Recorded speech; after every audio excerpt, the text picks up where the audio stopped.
In computer language, hardware is the machine, software us, and the programs we feed into our machines. But it's a fact of life that computers can't always supply the solutions to our most personal problems. I finished up in a very serious condition and was considered, when I was taken into hospital, the worst alcoholic that ever went into there. So he refused to give me a divorce straightforwardly.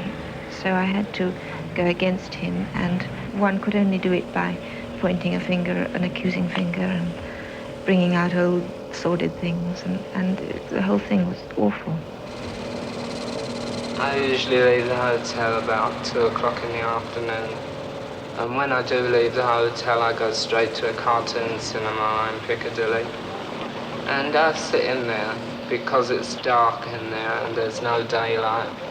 I'll just be sitting there, you know, sort of thinking until 12 o'clock at night when I go for my prescription. There is no exact word that fits my activities as an artist. These activities include a lot of recent technological processes, therefore I'm deeply involved in technology. But my aims are to use it for other ends, for human and artistic ends, rather than as a means of supplying a consumer market. A lot of people talk about the problem of the artist in relationship to technology and science. For me, there's no problem. I accept technology and science, but then I want to go beyond that. You know, for me, 1968 is a great year, and I love living it. I see no future in going back. And this brings me to the problem of software and hardware. The hardware situation has been with us a long time already. The Industrial Revolution started this, the physical extension of our capabilities of dominating the world, with the results like steam engines and railways, bridges, ships, and then later cars, and now aeroplanes, rockets, computers. You know, the world is now crammed with hardware that's impinging on our lives. Recent developments in aircraft, air-cushioned vehicles, and all forms of transport interest me because of their enormous potential in reducing the size of the world. Solutions to non-aesthetic problems have given us some of the most beautiful structures in the world. Tunnels, balloons, airships, aeroplanes, rockets, pneumatic buildings, and so on. But since these are man-made extensions of our physical selves, the buildings and clothes extend our skin, cars extend our legs, I'm for a better balance of the physical and mental implications of these extensions. We accept a lot of automation in our own bodies, heart beating, lungs breathing, digestion, and so on, without associating this with loss of identity, because this automation leaves us free to do things that are more important to us. And I think the same will be true of the automation of work. Which causes pneumatic torque wrench nut runners to rise beneath the bed of the machine and to secure the crankcase to the platen by means of bolts in the threaded holes in the engine sump. Automation will solve many physical problems, leaving us the human ones. I involve myself with technology, but often using it for reasons that are opposed to its own aims. Well, I don't know, Joe. It looks okay to me. Yeah, I think the definition's great, but I really don't like that colour very much. We try a blue one. Alan, can you get a sheet of blue?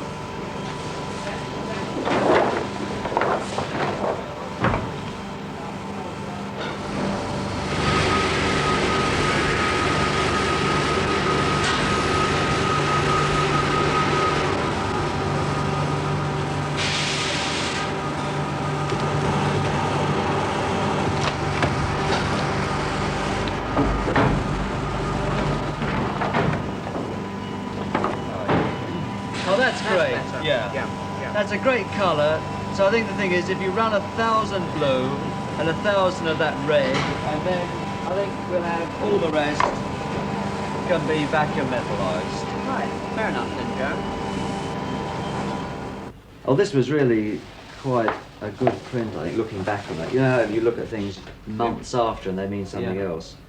But of course, really what this was about in the first place was this sort of software-hardware thing, because there's this guy stuck inside his spacesuit, inside his capsule, and all this sort of checking out, you know, is checking out what's happening to that poor little animal in there. Because the whole idea really is that I want the way the thing's attached to actually become part of the whole thing, you know, because the whole idea behind this was really all these objects hanging. So they think, yeah, you know, and I remember want the saying whole it thing to be was loose. on the wall. Oh, that's great, you know.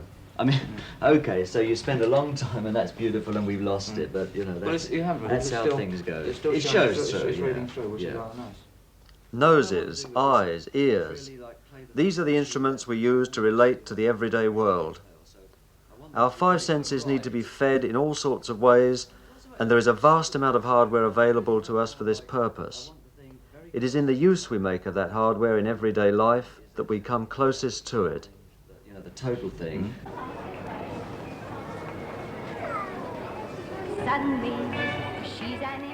There's the reassuring illusion of freedom in choosing our material needs, which are packaged and sold to us by experts.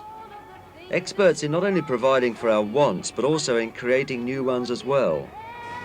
Clean. Delicate moisture. Smooth, clean perfection. The cleanest. Heaven Scent by Helena Rubinstein. If she's an angel, give her Heaven Scent Eau de Parfum Mist for Christmas. And if something does go wrong with our bodies, medical science is ready with hundreds of new drugs. Many diseases and physical human ailments are under control for the first time. And this remains This is one of the reasons as a bad fall. for having him here. Yeah. Now we can actually replace parts of the body like repairing a motor car. But we're still left with the mental problems. A doctor at a lymphatic centre. Obviously, a patient, particularly a middle-aged or elderly patient, is very serious and justifiably worried as to his future. He doesn't know where his business society is going to be. He doesn't know where he's going to live and how he's going to live. So this requires a very great attention, and for this purpose we have here, for instance, a medical social worker. I can assure you the medical social worker is just as busy as the doctors are, if not more so. Yes. Just imagine your leg being made of wood or metal. Now, you wouldn't know where you are. You might feel a shock, but you couldn't feel the ground with your foot and your toes. Now, we do recognize the environment with all our senses. With all our senses, You do it visually, you do it by what you hear. You can smell things, but the most important sense is the sense of touch, tactile. You really think so? sensation. You think that's for you the most important sense? Or for all of us, you're implying? It's for all of us, but particularly so for the children who never had hands to feel things. Yes. That is why we consider it so important to allow, say, armless children to use their feet. They're the child's only means of finding out one day the texture of things, the temperature of things, and can tell which is hard and which is soft, which is warm and which is cold. And it's not just limbs. Spare part surgery is just beginning, and its possibilities are probably unlimited. But this is all very visible and physical. Really far more revolutionary are the invisible extensions of our senses.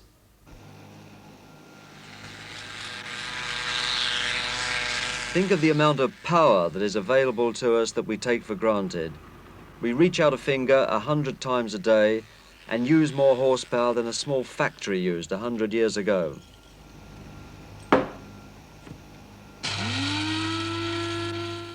And we can extend our vision and hearing in much the same way, much more than we used to. I think that the era of print is now rapidly becoming less important, and we are entering the era of electronic communications, total global electronic communications. I mean, for instance, this room is full of messages. Thousands and thousands of messages are here, totally invisible. And we need something other than our senses to pick them up. One needs to tune into an electronic device, television, radio. Well, for instance, a transistor. You switch on, you can hear a message from France or Czechoslovakia, pick up some jazz, you know, pick up things from anywhere in the world. And not only sound, but also images as well. I think that this is an extension for me, not only of our ears, but an extension of our eyes now right throughout space. And oh, this is a great example, I think, of the sort of thing I'm talking about. I mean, now 4,000 miles away in Mexico, at this very second, this is happening and we're seeing it bounced off a satellite in space and down to us. And, you know, with a flick of the switch, one is into other people's mythology. Babies' faces have wrinkles on them, especially or other sorts of information like that. It's essential. Lois Lane is in my power. Just an image on film. This is also, say, one can now see by satellite and television on the other side of the moon and out into outer space, or, on the other hand, down into matter, down to the atom. Well, the field iron microscope magnifies a very sharp point of metal to over 2 million times. Basically, we bombard the metal with gas particles which are repelled to form an image of the actual atomic structure of the metal on the screen. Each of those dots is an individual atom. We will probably never see anything smaller because electrons and neutrons can only be measured in time. And suddenly we are faced with the similarity between these and the giant stars and satellites millions of light years away. And as we move out into outer space, we can look back at our own world from an entirely new viewpoint. The idea of stuff is limited if our senses are unaided. Now we are beginning to make out the underlying, ever-changing pattern of relationships. Well, almost any physical problem can now be solved. And this is probably for the first time in the history of man. You can live on pills, live at the bottom of the sea, go to the moon. You can talk to your friend and see them at the same time on a visiphone. Given time or money, you can do any of these things. But these things, these physical things alone, don't solve the problems of life. Another example. A journalist who was a member of the local council when this estate was conceived and has been closely connected with it ever since is John Sluter. Well, I think that the architects in this estate took a heaven-sent opportunity. They had plenty of land to play with. They had wonderful background of Richmond Park and Wimbledon Commons, and they used their landscaping skill. They improvised new schemes of architecture, which you can see around you here. And in creating the estate, they have catered for the old people, they have catered for small families, they have catered for large families, they have catered for people in many, many circumstances and brought them all together. And at no point have they given the semblance of being overcrowded. I hear there's been trouble in the sense of vandalism and, a feeling of boredom, particularly amongst teenagers. Do you think there's not a human problem involved here? There is a very great human problem. The planners set out to deal with old people, with parents and with young children. The young children grow up. Both boys and the girls look round for something to do. Hooliganism has gone on up here, vehicles have been damaged. The unfortunate bus shelter at Minster Gardens, for which the Residents' Association pressed so hard to obtain, has been wrecked innumerable times and as now stands a dilapidated memorial to the trend of thought nowadays. I hear there's another added complication of drug addiction now on the estate. Yes, there is, but where those drug addicts come from is problematical. Whether they come from on the estate or from districts around the estate, we can only hazard a guess. Now they've come here and taken advantage of the peculiar architectural construction on stilts. These flat blocks offer plenty of shelter for them. They can walk around under them. They can use the balconies sometimes as convenient dormitories. There are even instances of where they foul the lifts. Only this week there were two 17-year-olds who were brought before the magistrates and convicted of injecting themselves with heroin and being in possession. Both of them gave us their excuse, but they were bored. It can no longer be said that drug addicts come from poor families or broken homes. As the material affluence of our society has increased, so has the incidence of addiction to drugs. I was very bored at school. I used to hitch down to London, skip off school and go down to London. Yeah. And I met up with junction and back streets and everything. Yeah. They had some age and they gave me a fix. Yeah. That sort of thing. But I didn't go straight on to H from then. I got myself together a bit. Oh, you got brothers and sisters? Yeah, 5. 5? Oh, so it's even a big family? Yes. But we all got on all right. I mean, really a perfectly normal family living in a very ordinary sort of place? Yes, yes. And it's not that your dad was very broke or something? Oh, you know. no. Well, the way I see things is that we now have the possibilities of solving the hardware problems of the world, and we must solve them. We must clothe, house, and feed everybody before we go on to what I consider still to be the main problem, and those are the interior psychological problems, the software problems. And obviously I'm not the first person to have thought about these problems.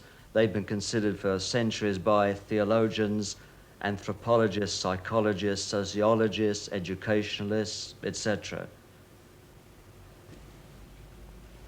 How far are you helping to solve the human problems of the world as opposed to the technological ones? Dr. Thomas Weihs is an educationalist from the Rudolf Steiner schools. We don't look at education to be mainly information and the development of skills, but rather the development of a human potential.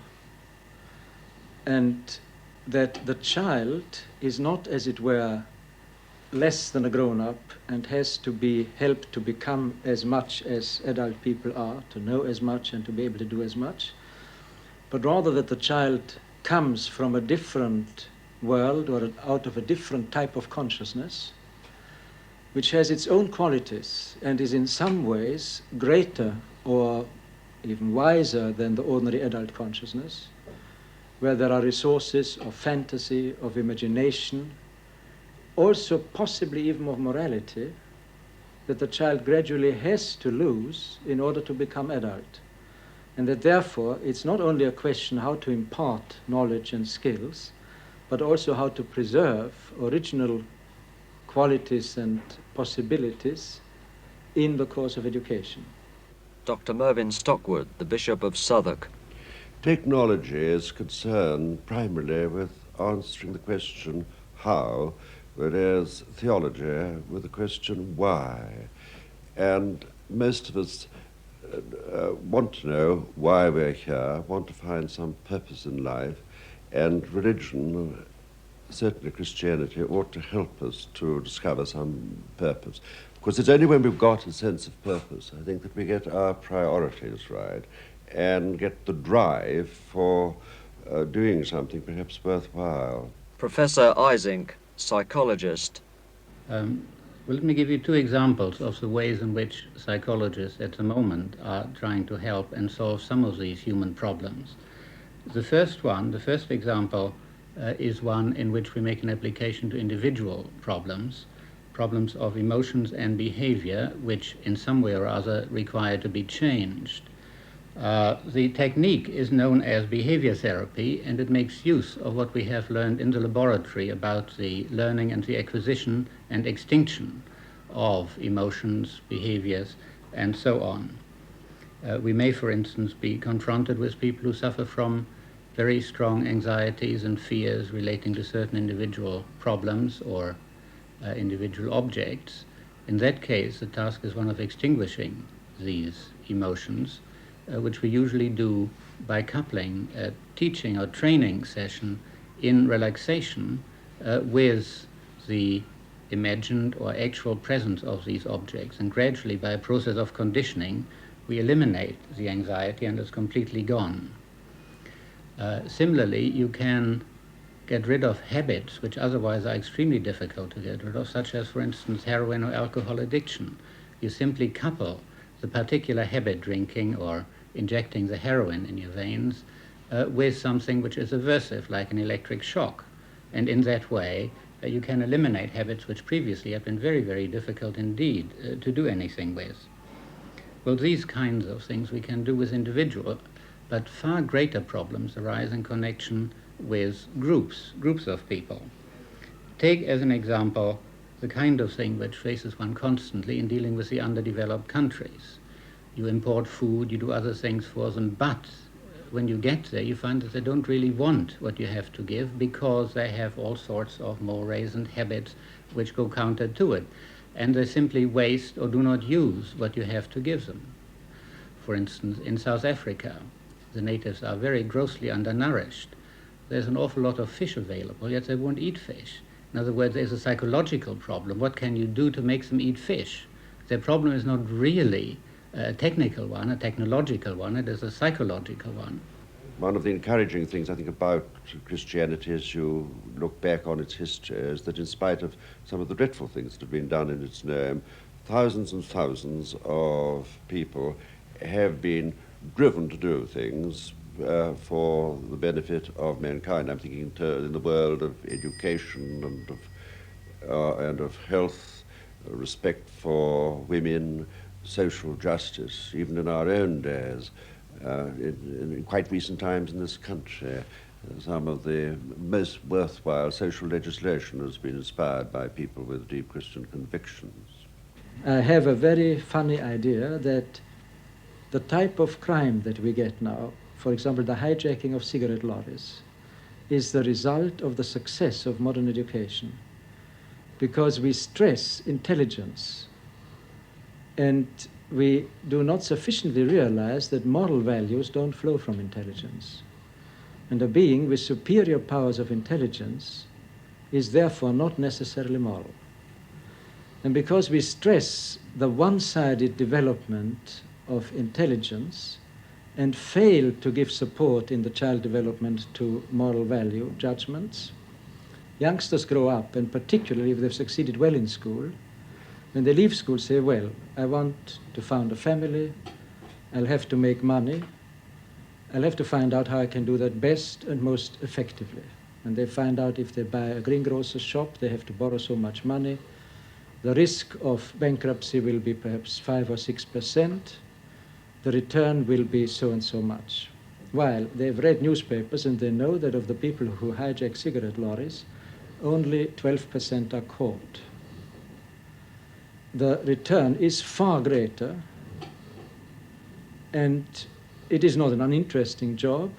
They are acutely aware that nobody really suffers because all these firms are insured. The loss is shared out very socially, really. Dr. Weiss's point of view about education is one that I agree with entirely, especially his emphasis on the development of human potential and the preservation of original qualities. But, as he says, the system requires children to pass exams, to specialise. And this is my quarrel with these institutions. They are too narrow and specialised. Professor Eysenck complains about the failure of psychology to communicate, but when he talks about the extinction of emotions, electric shock treatment, and making people eat fish, one begins to realise why. Isn't this the attitude of a specialist who stands outside of people's problems, looking at them from a narrow point of view? The bishop mentions in passing the Church's record of intolerance, which he sees as finished. I don't. The Church's attitude to the pill is identical to its earlier attitude to Galileo and condemns as many people to misery and death as the Inquisition did for holding views contrary to the Church. The bishop, of course, won't agree with the Pope about this, which is in itself an example of dogma and specialisation in action, the schism within the Christian Church itself. These people are all specialists who propose solutions within the context of our advanced industrialised civilization. There are others who think that the only real freedom lies outside the system.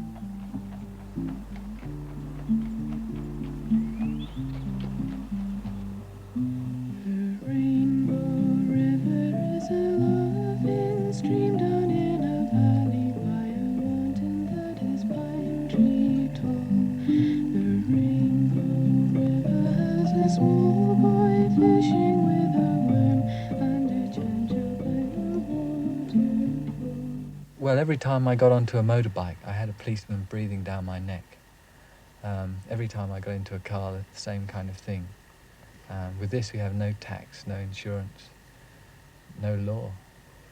Don't make a sound, don't disturb the ground. The biggest fish you ever saw is around, and the Rainbow River gives the rainbow fish as one small boy goes running proudly to his mother's call. We don't exactly have an aim. We want to set up a croft, a community, but we want to keep travelling as well. The stone-built farmhouse is a rough stone cottage hiding close against the hillside up a winding track. We're going to breed horses, breed dogs, people. The stone-built farmhouse has a fed farmer wearing wooden shoes and building up a new haystack. You know, the people that are my family are just my circle of friends. I'd like us to all stick together. I'd like to educate our own children. Run in the door, stand on the stone floor. The oven opens, there's the biggest loaf you ever saw. We've learned a lot. I think probably a lot more humble now than we ever were. And the stone-built farmhouse gives a good, warm welcome as he sits down in his own chair with a Windsor back. Robert, Vashti and John are very sympathetic people who propose a highly individual but selfish sort of freedom. I can only see the potential basis for a new freedom for everybody through technology. But how? Well, I haven't got any ready package deal I can offer and say, this is the answer. I don't think that exists. I think we now have to look towards people who think within larger terms of reference, global terms of reference. And the sort of people who interest me are usually the mavericks of their profession. They're the people who step outside the confines and limits of their profession, the sort of people who make crossovers. So therefore, the area that I'm suggesting still needs to be explored, since one has explored and has got control of many rational and logical things. The area that still needs to be investigated is the area of the irrational, because this is leading us to a much fuller understanding of ourselves in totality, in depth, you know, not just one little bit of our nature. The first steps towards that totality are taken by linking one field with another. Dr. Chris Evans of the National Physical Laboratory is working on visual and oral perception. But here, he's talking about dreams and reality. People miss the point a great deal when they fail to realize that the dream is as real itself as objects in the outside world. Yeah. It's just something that comes at a different time and in a different kind of chronological order. Yeah.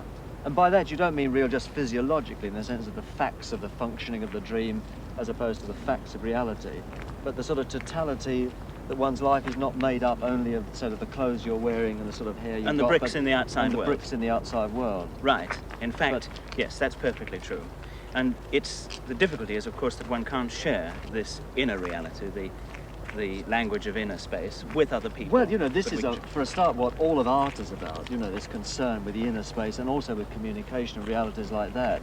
And I think that at a certain point, it is an aspect of looking at the world which it shares with science. In other words, both science and art are ways of dealing with these phenomena. And the part of science that interests me most, in fact, are some of the things that you're doing, which are concerned with dealing with inner space as opposed to outer space. Yes, and of course one asks the question too, I could ask you, where do you think that art and science begin to come together? Do they come together in this type of experiment or in the sort of work that you do? Well, I think they come together both, you know, in the point of view, and then I think it comes together certainly not on the physical and superficial level of science dealing with, say, aspects of practical day-to-day technology and things like that. You know, I think what we share are concepts of ways of handling information, and at this level, we really have a lot to say to each other. There's a lot that could be communicated. I believe that's true. Hardware and software must be seen as a whole and appreciated through all the senses. The only way to get information into the brain is through the five senses, and this is the only way to become more aware of both hardware and software. The so-called logic which runs our world can only be challenged by the irrational,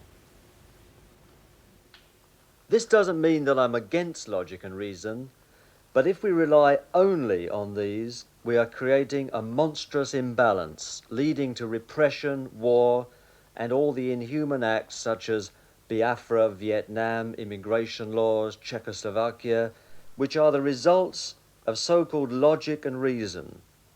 This misplaced emphasis denies whole areas of our own being, particularly our most hidden desires. Art, since it deals with these things, is a way to restore the balance. Art is an open-ended situation done by people mainly for themselves, investigating their own problems. I don't suggest that everybody becomes artists. All I suggest is that art can supply an attitude of awareness, which is surely something everybody must in the end want, to be more aware and to live more fully through all their senses every moment of every day.